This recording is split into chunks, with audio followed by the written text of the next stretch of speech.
மாவட்டத்தில் நிவர் புயல் நேரத்தில் சாலையில் நின்றிருந்த ஆட்டோக்களை திருடிய வழக்கில் சிசிடிவி காட்சிகளை கொண்டு குற்றவாளிகளை பிடித்துள்ளனர் போலீசார். ஆட்டோ திருட்டு கும்பல் சிக்கியது எப்படி? இந்த தொகுப்பில்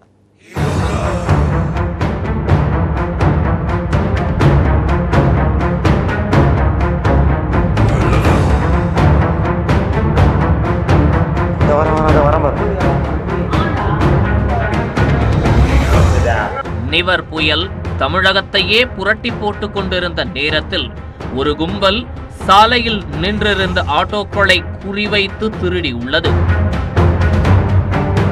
திருடிய ஆட்டோக்களை அடகு வைத்த கும்பல் சிக்கியது எப்படி?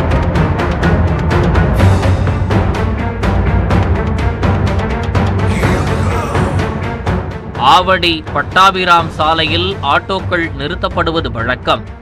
மக்கள் கூட்டம் அதிகம் உள்ள சாலையில் நிவர் புயல் மழை நேரத்தில் யாரும் இல்லாமல் வெறிச்சோடி இருந்துள்ளது. அந்த நேரத்தை தங்களுக்கு சாதகமாக்கிக் கொண்ட கும்பல் ஒன்று இரவு நேரத்தில் ஆட்டோக்களை கள்ளசாவிகளை கொண்டு திருடி சென்றுள்ளது. தினம் ஒரு ஆட்டோ என்று தொடர்ந்து ஒரே பகுதியில் 3ற்கும் மேற்பட்ட ஆட்டோக்கள் திருடு போனதாக போலீசாருக்கு புகார் வந்துள்ளது. புகாரை பெற்ற போலீசார் அந்த பகுதியில் பதிவான சிசிடிவி காட்சிகளை கொண்டு விசாரணையை தொடங்கினர்.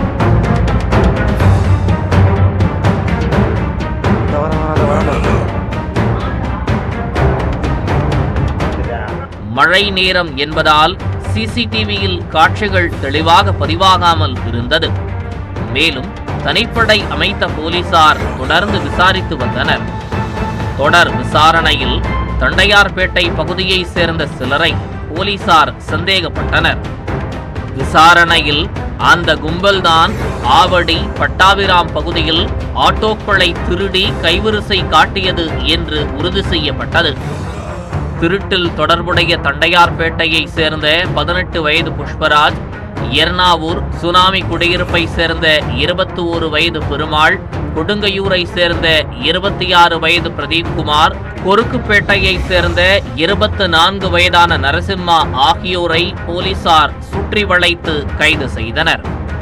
கைது செய்யப்பட்டவர்களில் பெருமாள், நரசிம்மா ஆகிய இருவரும் ஆட்டோ டிரைவர்களாக உள்ளனர். நண்பர்கள் இணைந்து ஆட்டோக்களை திருடி வழக்கறிஞர் பிரதீப் என்பவரிடம் ரூபாய் 15,000ற்கு அடகு வைத்ததும் தெரிய வந்துள்ளது. அடகு வைக்கப்பட்ட திருட்டு ஆட்டோக்களின் பதிவு எண்களை மாற்றி நாள் வாடகைக்கு விட்டுள்ளார் வழக்கறிஞர் பிரதீப். 4 ஆட்டோக்களையும் பறிமுதல் செய்து ஆவடி தனிப்படை போலீசார் 4 குற்றவாளிகளையும் கைது செய்து சிறையில் அடைத்தனர்.